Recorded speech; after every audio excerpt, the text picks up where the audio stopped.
Let's deal with terrorism first.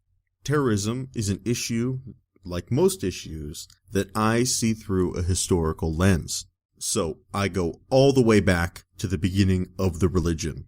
Established by Muhammad and his subsequent successor caliphs, Islam exploded onto the world scene in the 7th century.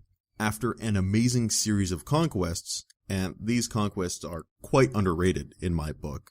These are conquests on par with Alexander the Great, but after these conquests, Islam had been spread across the Middle East, North Africa, and southern Spain. During these conquests, Islamic armies would beat both armies from the Byzantine Empire and Sassanid Empire, two of the greatest and most prosperous empires the world had ever seen. This was absolutely stunning. No one had ever expected anything like this to have emerged out of the Arab Peninsula. In fact, the Romans believed that you could just put lions on the border between the Roman Empire and the Arab nomadic tribes, and those lions would be sufficient enough to guard the border from any incursions. After these battles and conquests, Islam then went on to found a series of prosperous empires that, in comparison to Dark Ages Europe, were enlightened and prosperous. During this time, the Middle East was the most learned and scientifically advanced region in the world. If you fast forward 600 years after these conquests, you'll see that Muslim countries were nowhere near as extreme as they are now. Take the Ottoman Empire, for example. In the 1500s, Jews would actually flee Western Europe because there was an ongoing Jewish prosecution at the time, and they would seek refuge in the Ottoman Empire. Who would gladly take them in? The point of all this is to say that the Middle East and the religion of Islam were not as fundamentalist as they are now.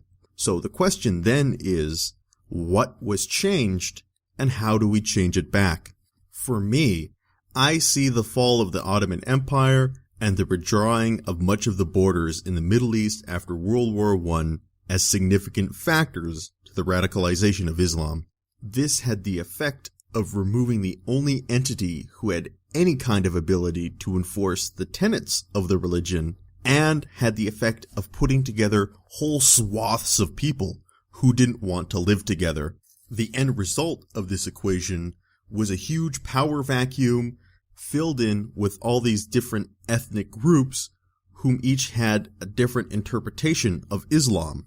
Someone had to fill this power vacuum, and while it took a long time, it looks like radical Islam, specifically in the form of Wahhabism, is filling that power vacuum. And this internal struggle has also spilled out from the Middle East and has affected virtually every country in the world. Also consider that Christianity and Islam are rivals. Don't think they are? They are the two most dominant religions on the planet, with a long history of clashing and trying to get the best over one another. There's always a rivalry between the number 1 and number 2 spots in just about anything. Coke and Pepsi, Los Angeles and San Francisco, Germany and France. When you have two entities trying to vie for the top spot in just about any form of human interaction, there's going to be a rivalry in between them. By the way, LA comes out on top of San Francisco in that comparison. Just so you know, there's no question there's a rivalry between Christianity and Islam. And with Western countries, synonymous with Christianity, continually increasing their technological capabilities and economic structures, and the Middle Eastern countries falling continually behind, I submit Islamic countries felt like they were losing in that rivalry. With the exception of the past 150 years or so, Islam has always had one country or empire that was considered one of the top powers in the world, if not the top power in the world. Now, Islam no longer has any great world empires that could advance their agenda, and their future looked bleak. Many turned to religion to find the way forward. One such country took advantage of this religious soul-searching. and use this power vacuum, which we talked about before, to fund and export their extreme version of Islam, Wahhabism. This country is Saudi Arabia. All of the current radical Islamist groups can trace their roots back to Saudi Wahhabism. If we want to combat terrorism, the first thing we need to do is stop giving Saudi Arabia a free pass. This country holds the lion's share of the blame for the rise of Islamic extremism, and they have not felt any negative consequences for doing so. In fact, they expect other countries to clean up their mess for them. They contribute almost nothing to the fight against ISIS, and they refuse to take any refugees from the conflict in Syria, despite the fact this country is very close to the conflict and has the wealth and resources to take care of these refugees. The easiest way to tell our leaders are not at all serious about battling ISIS is their continual refusal to give anything but a free pass to Saudi Arabia. So we talked about the factors around why Islam got radicalized. The question now is, what do we do about it? Specifically, what do we do about ISIS, who is the main flashpoint in this question of Islamic terrorism? Let's call a spade here. ISIS is a moral cancer, a tumor which scars the face of our planet, and it is incompatible with life in the 21st century. One way or another, it has to be defeated.